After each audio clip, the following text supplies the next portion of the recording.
The factory floor roared with a sound no one in Detroit could ever forget.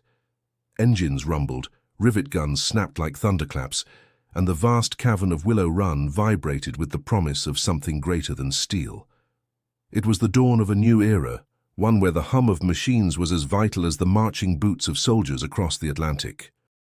News had begun to spread that Ford's plant, once a symbol of America's car culture, was now rolling out something far more terrifying for the enemy, a bomber every single hour. German spies, listening from shadows and smoky bars, could hardly believe such a claim. To them it seemed impossible. To Americans it was determination forged into steel. Before diving deeper into this extraordinary story of courage and deception, take a moment to subscribe to the channel. That way, you won't miss the rest of this journey through one of the most astonishing feats of the Second World War. Amid this furious transformation stood Edward Collins, a young engineer with restless eyes and calloused hands. Edward was not a soldier, though his broad shoulders and sturdy build suggested he could have carried a rifle, as well as any man on the front. Instead, his battlefield was this plant, a place where blueprints replaced rifles and welding torches took the place of bayonets. Edward's thoughts often betrayed him, tugging at his pride and guilt in equal measure. Each morning, as he walked to work past houses draped with gold stars in the window, he wondered if he had chosen the easier path.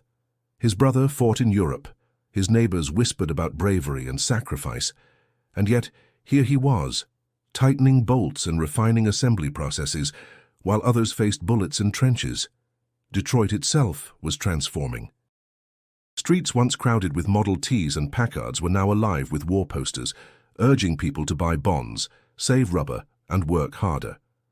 Cafes buzzed with conversations about distant battlefields, while women in uniforms hurried between shifts at factories.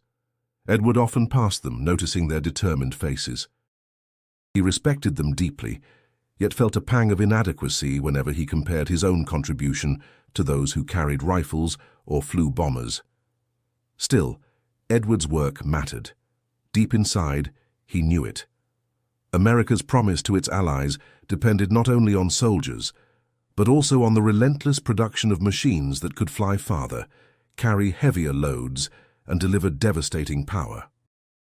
And here in this sprawling complex of steel and concrete, that promise was becoming reality hour after hour. But shadows lingered where light shone brightest. Rumors traveled quickly through factory floors. Men spoke in hushed tones about strange faces seen loitering near supply depots, about tools gone missing, about sudden fires with no clear cause. Though the managers dismissed most of it as paranoia, Edward listened more carefully. He had always trusted his instincts, and something about these whispers unsettled him. His unease grew one evening as he lingered outside the plant after a long shift. The night air carried the acrid scent of oil and hot metal, but beneath it Edward caught something else, the sensation of being watched. He turned sharply, scanning the shadows near the chain-link fence. No one was there, at least no one he could see, yet his skin prickled with the certainty that unseen eyes had followed his every move. He shook it off, telling himself he was simply tired. Still, the uneasiness clung to him on his walk home long after the factory lights faded behind him. He thought of his brother, dodging gunfire somewhere in France, and wondered if his own battle had just begun, not against soldiers on foreign soil, but against enemies hidden among his own countrymen. For now, Edward buried the thought, convincing himself that the best way to honor his country was to keep working, to keep building, to keep the assembly lines running no matter what. But a whisper deep inside warned him that the rumors were more than idle talk, and soon the true test of his courage would come not from Europe, but from the very heart of Detroit. Morning light crept across Detroit's rooftops, painting them gold before the smoke of the factories turned the air heavy and grey. Edward Collins walked briskly, his lunch pail swinging at his side, but his steps carried the weight of unspoken battles. Each block closer to Willow Run was a reminder that while others fought in mud and blood overseas, his war was measured in rivets and blueprints. The stares of neighbors were often sharper than bullets. Old Mr. Hensley, who had lost a son at Pearl Harbor, muttered just loud enough for Edward to hear, "Strong young men should be wearing uniforms, not coveralls." Edward clenched his jaw and kept walking. He never answered, though the words cut deeper each time. His father, a veteran of the Great War, said little at home but carried the same disappointment in his eyes. Silence at the dinner table had become Edward's most frequent companion. On the factory floor, however, he found purpose. The endless clatter of machinery drowned out his doubts, and in the rhythm of assembly he glimpsed a kind of redemption. He was respected there, at least by most. Some men still sneered, calling him desk soldier, but others relied on his sharp mind. When conveyor belts jammed or engines misaligned, it was Edward they called, and it was Edward who fixed them. Still, respect at work did not erase the gnawing guilt. Each newspaper headline about American boys in North Africa or the Pacific carried names and faces that haunted him. His brother Michael had written from Tunisia, his words both proud and weary. "We're holding on, Ed. You better be building those planes faster because we'll need every one of them." Edward read the letter so often, the paper had grown soft at the folds. He kept it in his jacket pocket, close to his heart, as both a reminder and a burden. It was Sarah Miller who first challenged his view of himself.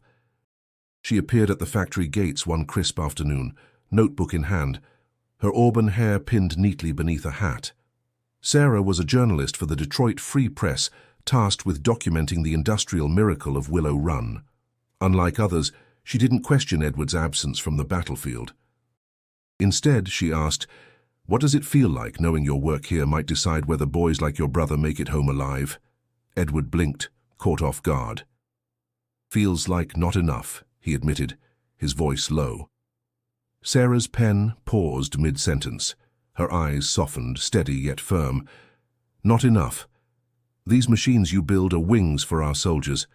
Without them, they're stranded. Do you think they'd call that not enough?" Her words struck him in a place even his father's silence couldn't reach. He wanted to argue, to cling to his guilt as proof of loyalty, but something in her conviction unsettled him. Sarah wrote quickly, her sentences crisp, but her eyes never lost their warmth. She seemed to see more in him than he saw in himself. That evening, Edward returned home unsettled. He sat at the kitchen table with his mother, who ladled soup into chipped bowls. The steam carried a familiar scent of onions and potatoes, but the comfort of routine could not ease his thoughts. "Ma," he whispered, staring into his bowl, "do you think I'm a coward?" She froze, spoon in hand, then set it down with a firm clink. "Edward Collins, don't you dare call yourself that. You're fighting in your own way. This city runs on men like you. Planes don't build themselves." Her reassurance soothed him for a moment, yet the doubt lingered like a shadow he could not shake. Outside, the rumble of distant trains echoed, carrying supplies toward Willow Run. He imagined each car filled with steel destined for bombers, each rivet a bullet in the war his brother fought. And still, he wondered if Detroit's sacrifice would ever be enough to match the blood price being paid overseas. The burden pressed heavier each day, but with Sarah's words echoing in his mind and his brother's letter close to his chest, Edward sensed that his true test had not yet come. Something was stirring in Detroit, unseen but undeniable, and it would soon force him to confront his doubts in ways he never expected. Detroit's nights were restless, a mixture of factory sirens, clanging railcars, and the distant echo of jazz spilling from smoky bars. But beneath the city's lively pulse, shadows moved with purpose, unseen and deliberate. Rumors of foreign agents were no longer just whispers, they were truths taking shape. Kurt Reinhardt arrived quietly, blending into the crowd of immigrants who had long made Detroit their home. He was tall, sharp-featured, with eyes that lingered on details most men overlooked. To the casual observer, he was just another worker seeking opportunity in wartime America. In reality, he carried orders written in invisible ink, directives from Berlin to disrupt the very heartbeat of America's war machine. Kurt's first glimpse of Willow Run left him shaken. He stood across a field one chilly evening, coat collar turned high against the wind, and watched the massive structure glow under floodlights. The sheer size of it was unlike anything he had seen in Germany. Trains rolled in on one side, and what emerged from the other were pieces of wings and fuselages, taking shape at a pace that made his calculations falter. 1 bomber every hour. He had heard the claim, but seeing the rhythm of production left him stunned. He whispered in German under his breath, almost in disbelief. Unglaublich, it cannot be. Yet it was. And if America truly had this power, Germany's struggle to dominate the skies would be harder than anyone back home dared to admit. Kurt was not alone. His small cell of operatives included Friedrich Vogel, a mechanic who had secured work under a false identity, and Elsa Brandt, whose elegance allowed her to gather information in Detroit's bustling cafes and dance halls. Together they formed a silent ring, gathering scraps of intelligence, train schedules, supply routes, names of key supervisors. To the American eye, they were ordinary. To Berlin, they were vital eyes and ears. Meanwhile, Sarah Miller's instincts sharpened. She had been covering Detroit's transformation for weeks, walking factory floors with her notebook, listening not only to the roar of machines, but to the quieter undercurrents of unease. A bartender at a downtown tavern mentioned strangers asking unusual questions. A janitor whispered about a new hire who never seemed to sweat despite the heat of the factory. Sarah filed these fragments away, her reporter's mind weaving patterns others ignored. One evening she confronted Edward outside Willow Run, catching him as he left with grease still on his hands. "Edward," she began, her voice low, "have you noticed anything strange at the plant?" He frowned. "Strange? You mean the way they expect us to turn out a bomber in 60 minutes flat?" "That's strange enough." "I'm serious," she pressed. "Men loitering near the fences, supply crates left open, little things that don't add up. Don't tell me you haven't seen it." Edward hesitated. He remembered the feeling of being watched weeks earlier, the subtle mistakes in assembly lines. His instinct told him she wasn't imagining it. "Maybe I've noticed," he admitted. "But management says it's just nerves. Everyone's on edge these days." Sarah's eyes narrowed. "And if it isn't, if someone's trying to slow us down from the inside, do you really think Berlin wouldn't try?" The thought unsettled Edward, though he tried to hide it. "That's a matter for security," he muttered, but Sarah caught the flicker of worry in his voice. Across the city, Kurt and his operatives met in a dim boarding house room, their conversation hushed beneath the crackle of a radio tuned low. Maps of Detroit's rail lines spread across the table. "The key is not to destroy everything," Kurt explained calmly. "It is to delay, to frustrate. Small fires, broken shipments, missing tools, these things slow production more than bombs ever could." Friedrich nodded, his face set with determination. Elsa lit a cigarette, the smoke curling toward the ceiling. "And the Americans? They suspect nothing." Kurt smiled faintly, though his eyes betrayed unease. "Not yet. But soon they will." Unaware of how close the threat had already come, Edward walked home that night with Sarah's warning echoing in his ears. Something in Detroit's shadows was moving, and though he didn't yet know its shape, he could feel the weight of it pressing closer with every passing hour. At dawn, Willow Run pulsed like a living organism, its steel ribs stretching across the horizon, swallowing thousands of workers every shift. Edward Collins stood at the threshold, taking in the sight as he had countless times before, yet that morning it struck him differently. The building was no mere factory. It was a battlefield dressed in concrete and glass, where every hour counted as much as a skirmish overseas. Inside, the air vibrated with motion. Conveyors groaned under the weight of fuselage frames, sparks from welders rained like fiery stars, and the steady pounding of rivet guns beat a rhythm no orchestra could match. Men and women worked shoulder to shoulder, their hands blistered, their backs bent, but their eyes fierce with determination. What had once been a plant for automobiles was now the beating heart of America's industrial might. Edward moved down the line, clipboard in hand, inspecting each stage with meticulous care. A wing section passed his station, gleaming under fluorescent lights, its aluminum skin polished smooth. He tapped the rivets, checked the alignment, and nodded to a young worker who straightened with relief. "Looks good," Edward said, his voice firm but encouraging. The worker, barely more than a boy, grinned. "Thanks, sir. Feels like I'm doing something real, you know." "Like my hands are part of the fight." Edward's throat tightened. He saw in the boy's pride a reflection of his own doubts. Perhaps Sarah was right. Perhaps this was a battlefield, and their weapons were measured in wingspan and payload. When the first fully completed bomber rolled out onto the runway that morning, a hush fell over the line. Workers wiped sweat from their brows, grease smeared across their faces, and stared in awe. The B-24 Liberator gleamed beneath the sunlight, a colossal bird of war that seemed almost alive. Its engines coughed, then roared to life, shaking the ground with their power. Edward's chest swelled as he watched it taxi forward. For the first time in weeks, pride eclipsed guilt. The plane rose into the sky, and with it, his belief that maybe, just maybe, his work mattered as much as his brother's rifle. Far from the cheering workers, Kurt Reinhardt observed from a distance, his jaw tight. Through binoculars, he tracked the bomber's ascent, his mind racing.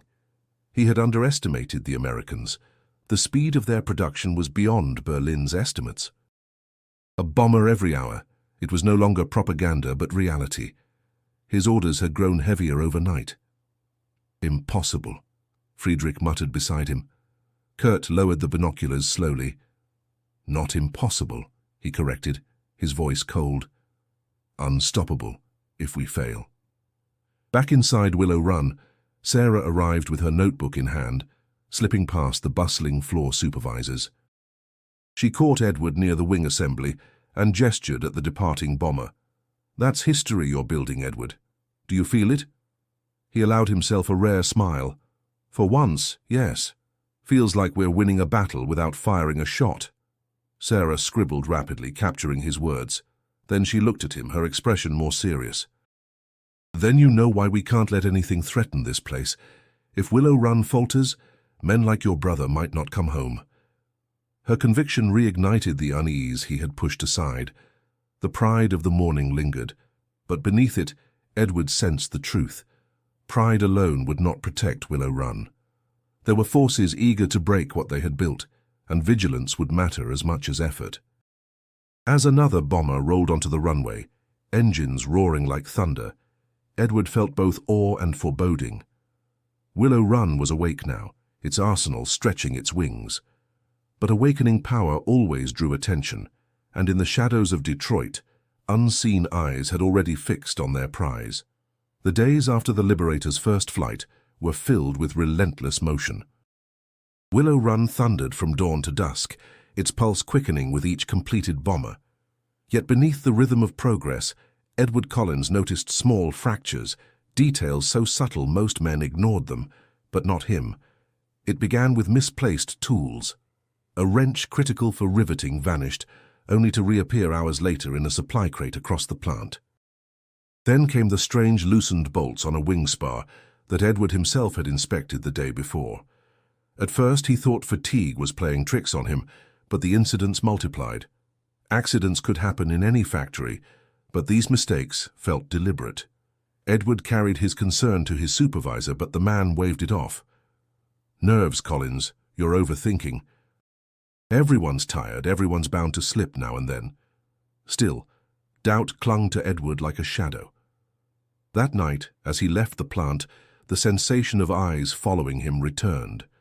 He turned sharply, scanning the street, but saw only the glow of lamps against the fog. His heart beat faster, the city's hum suddenly hostile. At a corner cafe downtown, Sarah Miller was gathering stories for her article when she overheard two men talking at the bar. Their accents were faint, their voices cautious, but the words chilled her. "One mistake at a time," one whispered. "No one will see until it is too late." She pretended to sip her coffee, scribbling the phrase into her notebook. The moment their eyes brushed hers, she looked away quickly, heart pounding. Later that evening, she found Edward outside his boarding house. "You've seen it too, haven't you?" she asked, her tone urgent. Edward's brow furrowed. "Seen what?" "Sabotage," she said, lowering her voice. "Pieces moved where they don't belong. Mistakes that aren't mistakes. I've heard whispers. If I can hear them in a cafe, imagine how deep it runs." Edward glanced up and down the quiet street, then leaned closer. "You're not wrong. I've noticed things too. But if we say anything, we risk being branded paranoid. Management won't act until something breaks. Sarah's eyes glinted with determination. Then we can't wait for them. This story isn't just about production numbers, it's about defending the factory itself. The thought weighed heavily on Edward. He wanted to believe his work was safe, his contribution untouchable, but Sarah's words confirmed what his instincts had already told him. Unseen hands were tampering with Willow Run. The next morning, a new figure appeared on the factory floor. James O'Connor, broad-shouldered, with the rigid stance of a man who had seen combat. Rumor spread quickly. He was a war veteran turned security officer, tasked with tightening watch over the plant. His scarred cheek and quiet authority silenced gossip as effectively as any order. Edward encountered him near the assembly line. James's gaze lingered on a misaligned part before turning to Edward. "You saw this before it got through?" Edward nodded. Almost missed it. Another few bolts and the whole section would have failed mid-flight. James studied him for a moment. "You've got sharp eyes. Keep using them. This place isn't just steel and rivets. It's a target. Don't forget that."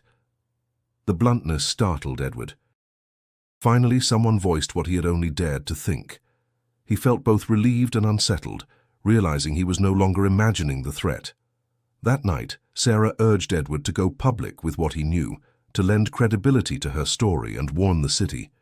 But he shook his head. "If I speak up, I'll draw a target on my back.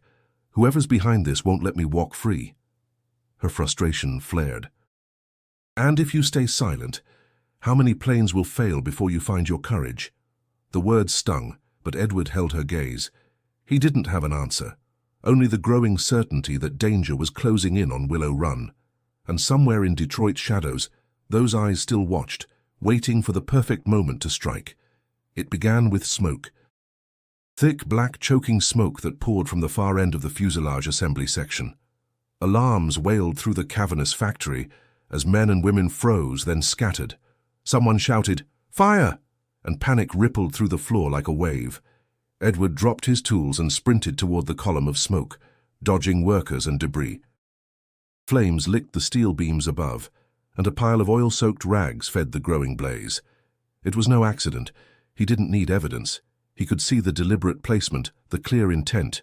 "Get water," he yelled, coughing through the acrid air. "Start a line, pass the buckets." A team of workers formed a crude chain, passing pails and fire extinguishers, sloshing water over the flames with desperate rhythm. Sparks flew overhead as molten metal dripped from the ceiling. Edward climbed onto a crate and used a crowbar to loosen a beam that threatened to fall. Just as it groaned free, a support gave way. The beam shifted, ready to collapse. A pair of arms grabbed Edward's collar and yanked him back just as it crashed to the floor with a deafening clang. He turned to see James O'Connor, breathing hard, his shirt dark with sweat. "Next time," James growled, "don't play hero without a helmet." "I saw the rags," Edward said, his voice hoarse. "It was set, no doubt." James nodded grimly. "Yeah, I know." And this time they went too far. By the time the fire was under control, 2 planes were scorched, one ruined beyond repair. The damage wasn't catastrophic, but it was a message. Whoever was behind it had moved from subtle interference to open aggression. Sarah arrived an hour later, weaving through the recovery efforts, her face pale with worry. "Was anyone hurt?" Edward wiped his face with a soot-covered rag. "No deaths, but if it had spread to the paint storage, the whole wing could have gone up." James pulled her aside. "You said you heard whispers, people asking questions. Do you have names?" She hesitated, glancing toward Edward. "Only first names. I can't be sure they're connected. Give me what you've got." "I'll do the rest." James's tone left no room for argument. The next day the story ran in the Detroit Free Press, not a sensationalist expose, but a sober account of bravery and danger at Willow Run. Sarah highlighted the teamwork, the speed of response, the workers who risked their lives to save the line. She didn't name Edward, but he saw himself in every paragraph. His co-workers began looking at him differently. No longer just the quiet engineer, they spoke to him with a new respect.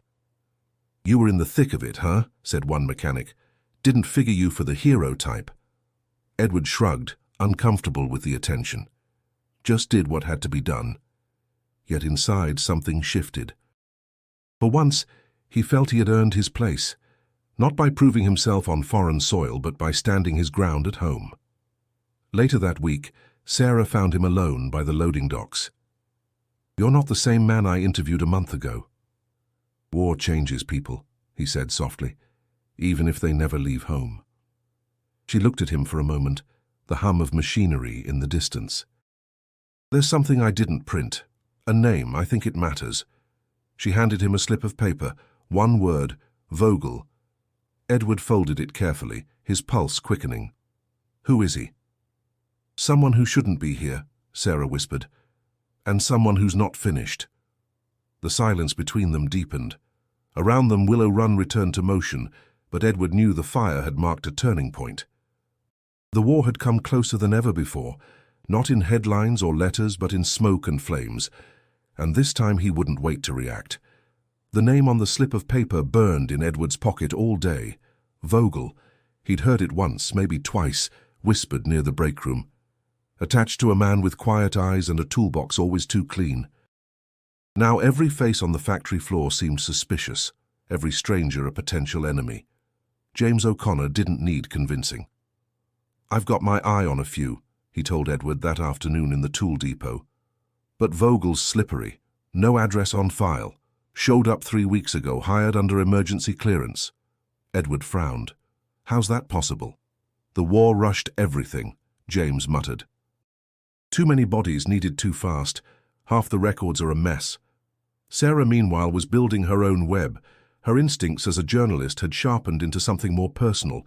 She spent evenings in diners, on factory buses, even slipping into union meetings just to listen. People talked when they thought no one was paying attention.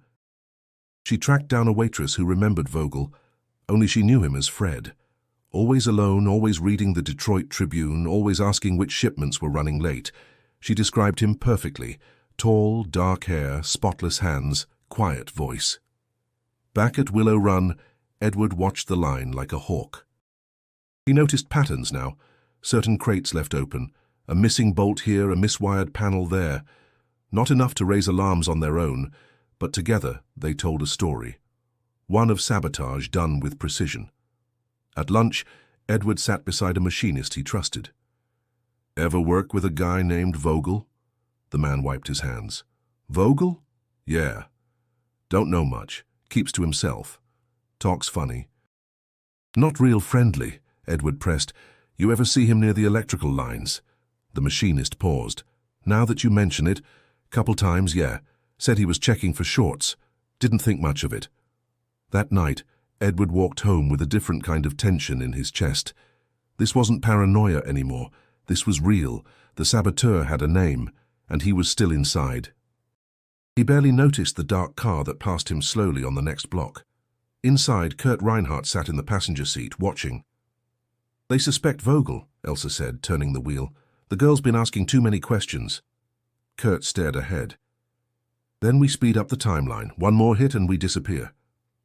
Meanwhile, Sarah paced in her small apartment, notes scattered across her table. She pieced together names, faces, routes, shifts. A trail was emerging. Not just Vogel, but others. A quiet network, hidden in plain sight. She circled one name with a red pen. The phone rang. Edward's voice came through, tired but sharp. "We need to talk, now." They met at a park near the train tracks. Cold wind blew through the trees, rustling the dying leaves. Edward held up a tiny washer in his palm, found this inside a finished cockpit. It was jammed inside the radio unit, could have fried the whole system. Sarah exhaled slowly.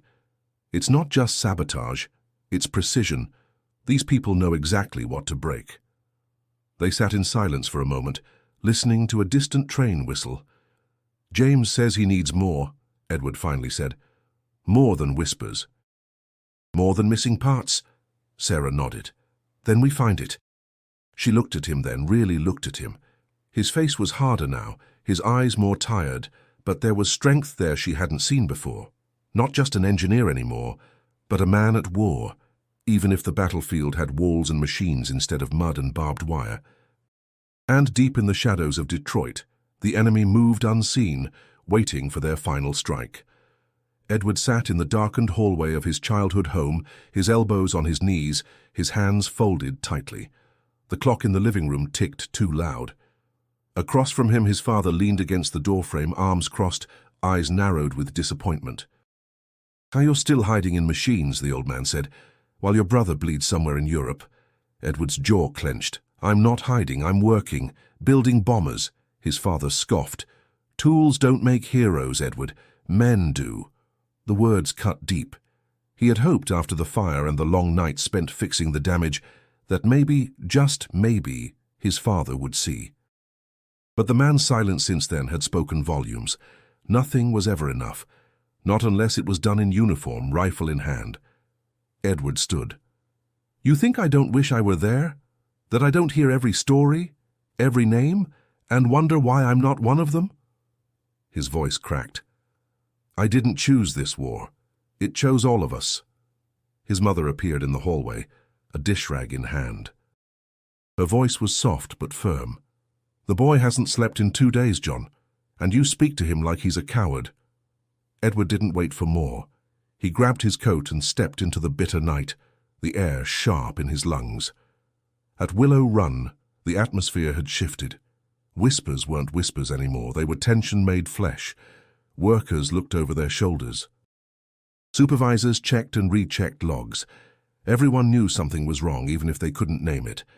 Sarah, now a familiar figure at the plant, walked with purpose down the corridor, her heels echoing on the polished floor.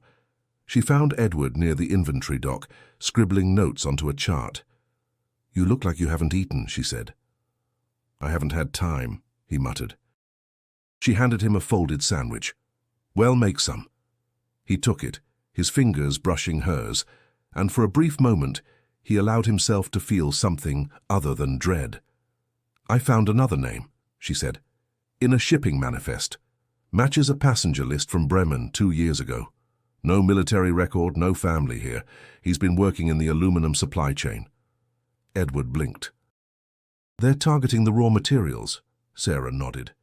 "If they can't destroy the bombers, they'll choke the line before the build even starts." Meanwhile, James was moving pieces into place.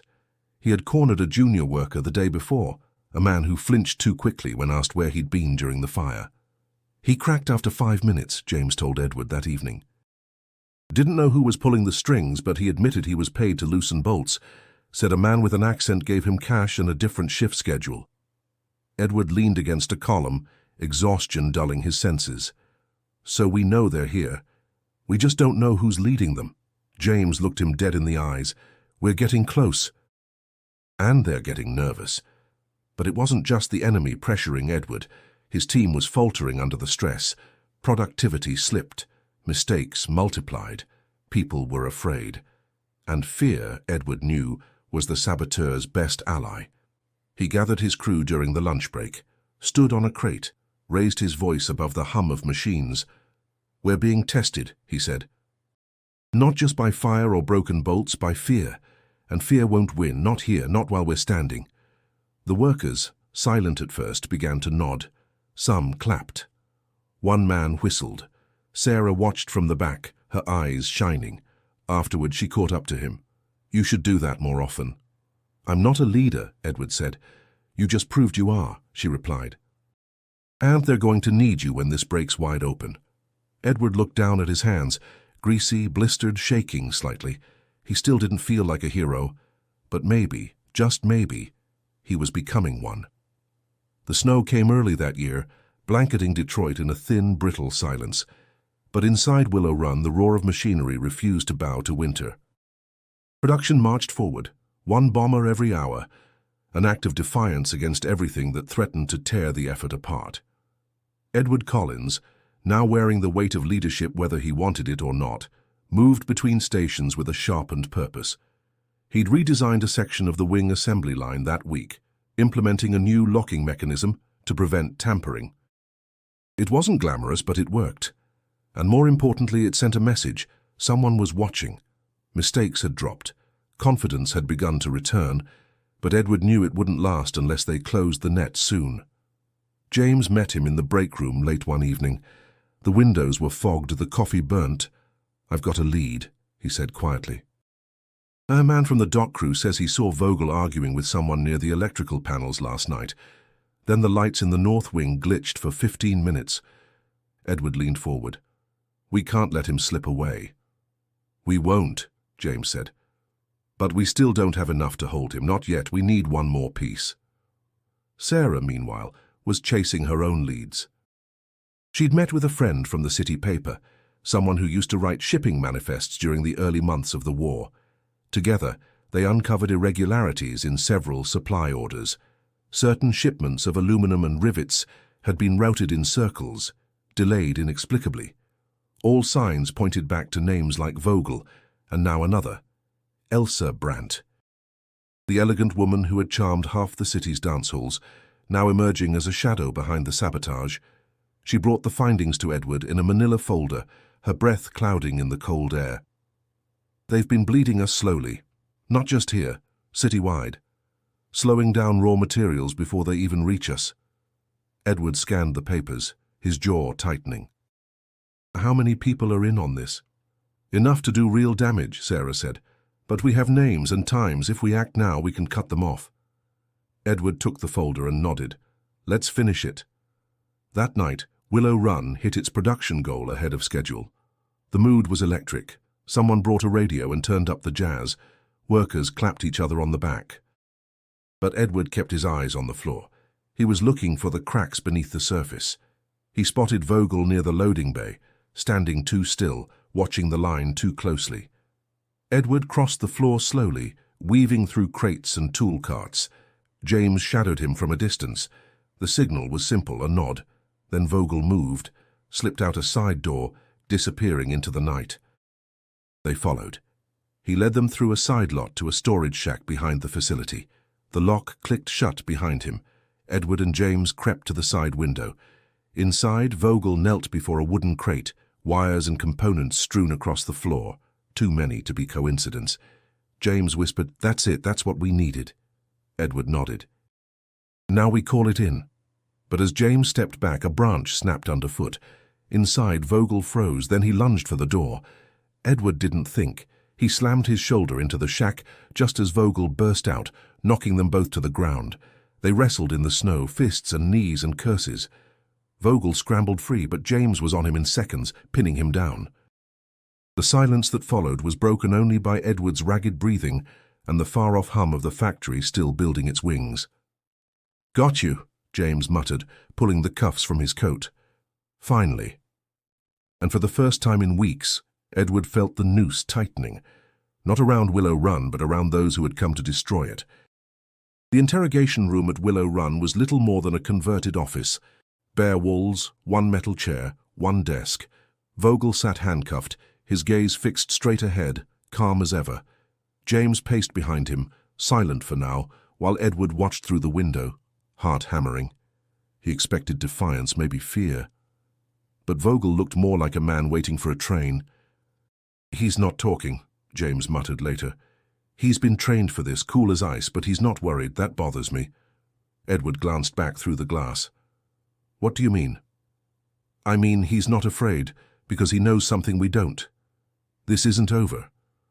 Outside, snow piled higher, muffling the world in quiet tension. Inside, the factory never stopped. Bombers still rolled down the line. But Edward felt a shift, like something had pulled too tight and was about to snap. Sarah arrived after dusk, her coat dusted with snow. She carried a folder of names and a conviction that burned behind her eyes. "We go public," she said without hesitation. "We publish the whole thing. Let Detroit know. Let the country know. If people see what's been happening, they'll push for federal action." "Bigger investigations, more eyes." Edward hesitated. "If we do that, we risk exposing the plant. It could create panic. Production might slow down. That's exactly what they want." Sarah stepped closer. "And if we don't? What happens when the rest of Vogel's network strikes again? We've caught one, but he wasn't working alone. We both know that." James folded his arms. "She's right. But it's not that simple. The military doesn't want headlines about security failures, especially not at the plant building their bombers." The room fell quiet. Edward turned to the window. Outside, workers changed shifts, their breath clouding in the cold, boots crunching on icy pavement. They didn't know they'd been walking past danger for weeks. And now, with the threat exposed, their safety still hung in the balance. He spoke softly, more to himself than the others. "I thought if I just worked harder, kept the line moving, I was doing my part. But now—" He shook his head. "Now it feels like we're all just reacting, always one step behind." Sarah placed a hand on his shoulder. "You're not behind, Edward. You stopped him. You saved lives." He looked at her. "Not all of them." A knock interrupted them. A guard handed James a message, urgent, scrawled in pencil. He read it, then stiffened. "They found a relay box tampered with near the fuel lines. It didn't go off, but it was wired, meant to trigger a fire, probably tonight." Sarah's face went pale. "Then Vogel wasn't the end. Just a piece." James grabbed his coat. "We're setting a perimeter, locking down everything south of the line. If there's more, we'll find them." Edward stepped forward. "I'm coming with you." James gave him a long look. "You sure?" "I've spent too long fixing things after they break. I'd rather stop something before it happens." The two men left into the cold night, their boots crunching side by side. Inside, Sarah sat alone for a moment, staring at her notes. She was used to chasing stories, used to uncovering lies, but this one felt different. This one felt like war. In the dark corners of Detroit, Kurt Reinhardt listened to the static of his shortwave radio, the coded signal repeating once, then twice. His jaw tensed. Elsa stood behind him. "They've taken Vogel?" Kurt didn't answer. He simply folded the radio shut and stood. "We accelerate," he said coldly. "Now." And far from the headlines, the battle for Willow Run entered its most dangerous phase, where every hour mattered, every decision could shatter or save. A bitter wind howled over Willow Run as midnight approached, slicing through the seams of every coat and glove. But inside the factory, the air was tense for a different reason. James had called it Operation Black Wrench, a sting designed to draw out whoever was still pulling the strings. They'd arranged for a fake delivery of high-priority components, specialized rivets, copper wiring, and a sealed crate of avionics, all stored in a lightly guarded supply shed behind the north wing. The bait was obvious enough for someone watching the floor. The real trick lay in who was watching back. Military police hid in maintenance closets, guards in plain clothes wandered among workers, and James himself sat in a dim control room, watching a grid of shadows through wire glass panels. Edward waited outside near the crates, pretending to check labels with a flashlight. His breath formed plumes in the cold, but his hands remained steady. Sarah had wanted to be there, but James refused. "We're not risking civilians," he said, "especially not you." So she waited at the security post, chewing her lip, staring at the silent phone. The stillness of it made her feel every second stretch. Edward shifted his weight, scanned the yard, then movement. A figure in a thick coat approached the shed, moving low and careful. Not Vogel, not anyone Edward recognized. The figure used a key to open the latch. He stepped inside. Another followed. Edward clicked his radio once, no words, just the signal. Inside the control room, James leaned forward. "That's our mark. Go." The shed lit up in seconds. Flashlights burst through the dark. "Freeze!" "Hands where we can see them," barked a soldier. One man bolted, crashing through the side exit. Edward didn't hesitate. He ran. Snow and mud splashed up as he gave chase around the far hangar, heart pounding. The man was fast, desperate. Edward cut through a service alley and intercepted him near the west fence. They collided hard. Both went down. The man scrambled to rise, but Edward lunged and grabbed his coat. A struggle followed, silent, violent. Boots scraping, fists landing, breath ragged. Edward wasn't a fighter, but adrenaline made up for training. James arrived seconds later, pistol drawn. "Don't move!" They pinned the man, cuffed him, dragged him back toward the others. The second suspect, tall, composed, stood calmly in the floodlight, already in custody. Elsa Brandt. Her expression was unreadable, but when she saw Edward, her lips curled into the faintest smile. "I told them you'd come," she said softly. James stepped between them. "Search them, check everything." They found maps, forged badges, and a key list of shipment routes marked with red ink. There was no doubt now. This was the core of the network. Vogel was just a scout. These were the architects. At sunrise, Sarah burst into the briefing room as James debriefed command. She'd read the report, seen the names. Her eyes locked with Edward's. "You did it," she whispered. Edward, covered in cuts and dirt, looked down at his hands. "No," he said quietly. "We did. All of us." James stood beside him, nodding. "This war, it's not just overseas, it's here. It's every hour we keep this line moving." Edward met Sarah's gaze. "I used to think being here meant I wasn't doing enough, but now I know this was my battlefield." Sarah reached out, her hand resting on his arm. "And you held the line." Outside, another bomber took off into the winter sky, its wings bright against the clouds. But Edward wasn't watching the sky anymore. He was watching the ground, because that's where the real fight had taken place.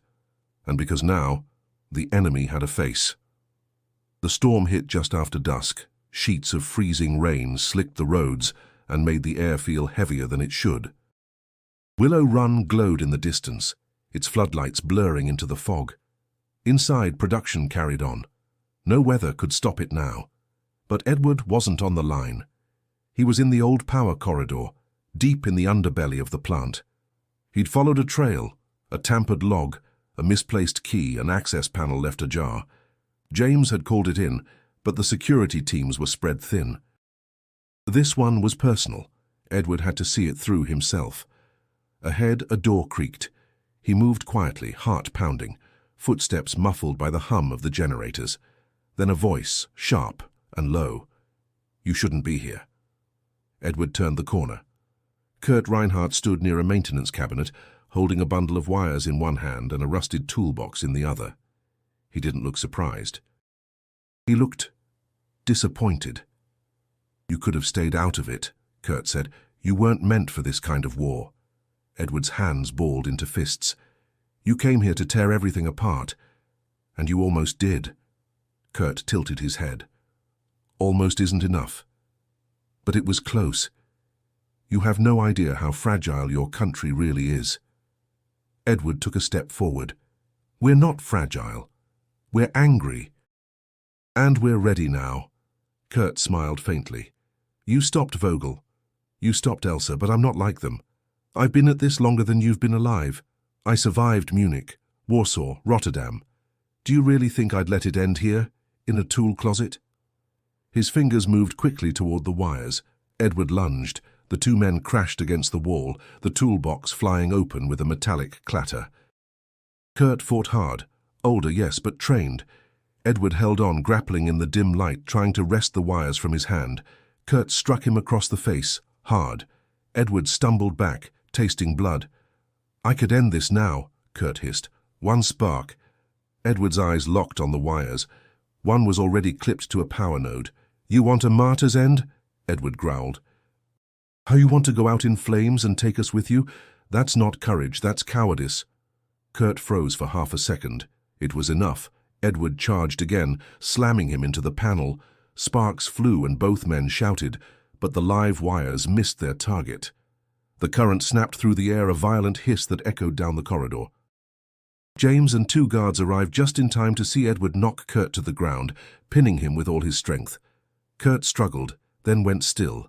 His breath heaved in the silence. James approached, cuffs in hand. "It's over." Kurt looked up at Edward, something like respect or hatred in his eyes. "You're not a soldier," he said.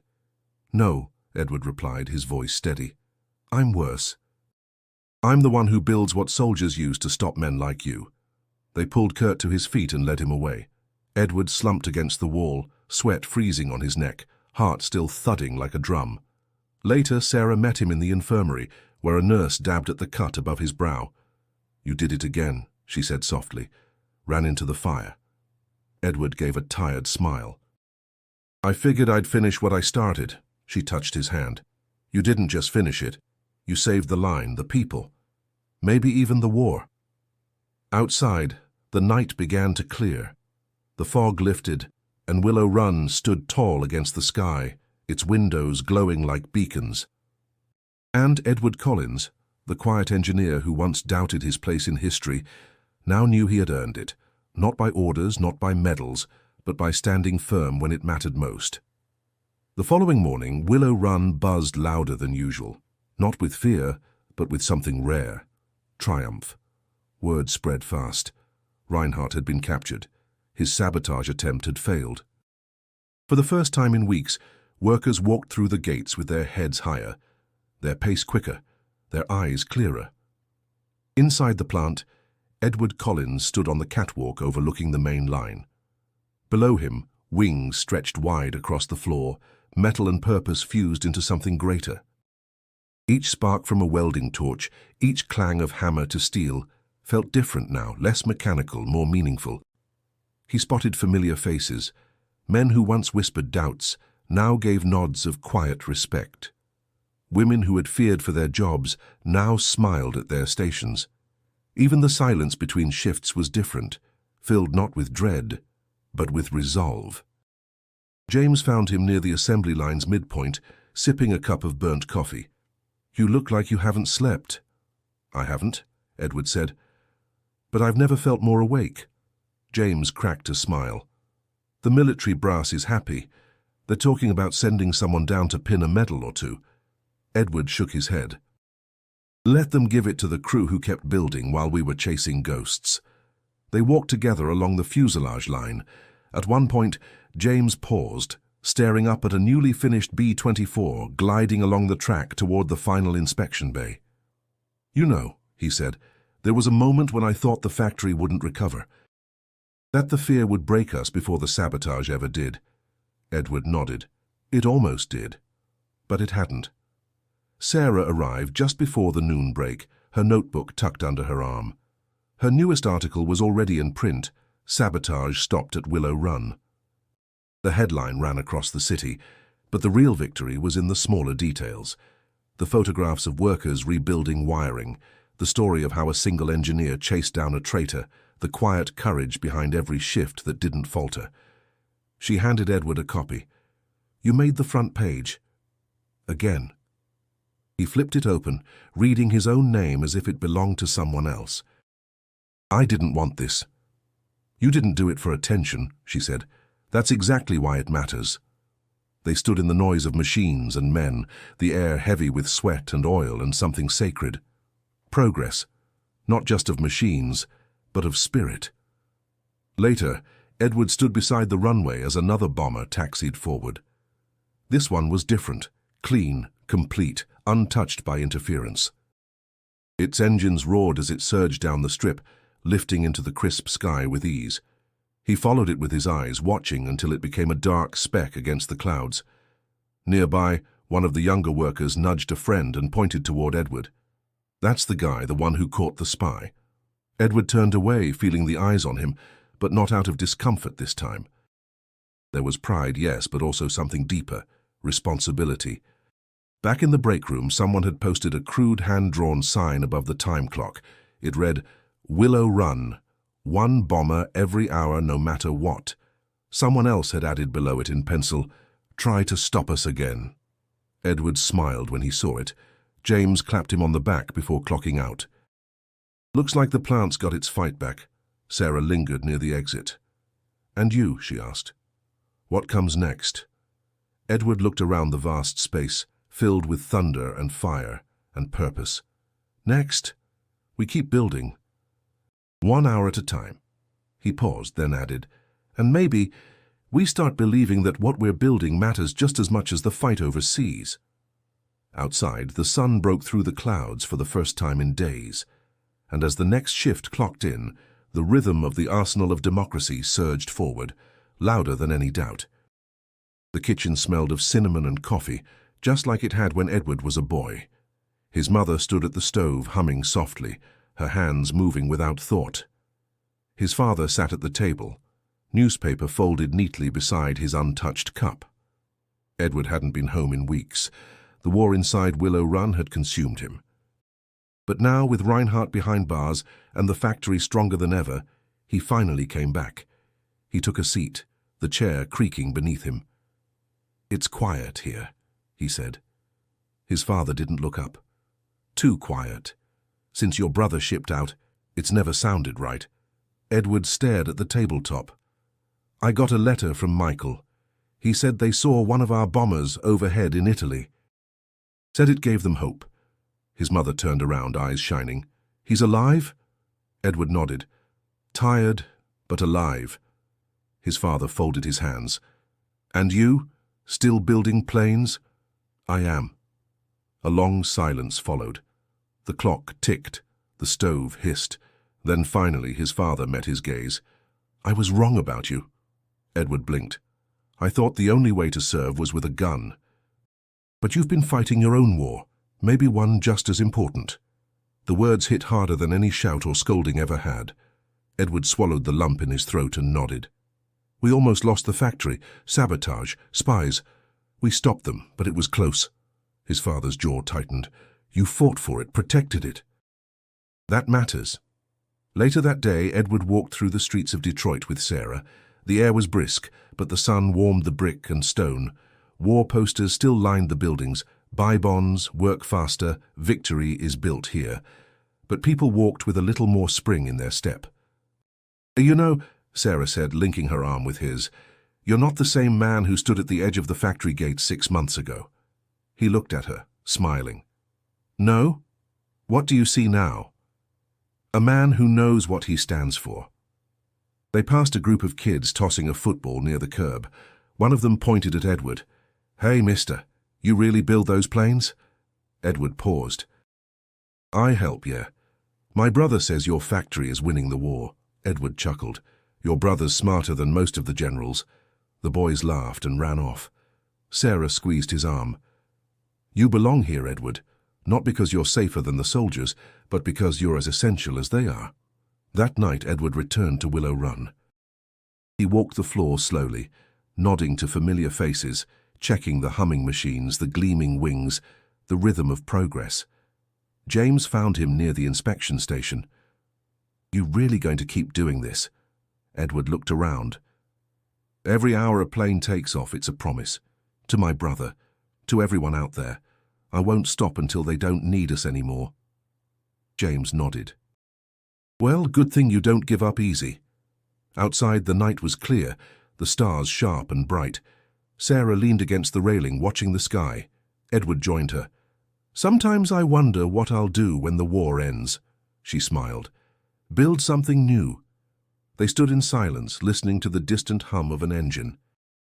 Edward had been many things in the past months. An engineer, a target, a leader, a fighter. But now he felt something more enduring, rooted, defined not by the absence of war, but by what he helped create in its shadow. 1 hour at a time, 1 plane at a time, 1 life saved at a time. In the spring of 1944, Willow Run reached its peak. 1 bomber every hour, 24 hours a day. The numbers didn't just impress, they shocked the world. And across the ocean, German intelligence sent message after message to Berlin, each more frantic than the last. Ford Motor Company, once a name known for cars, had become something else entirely.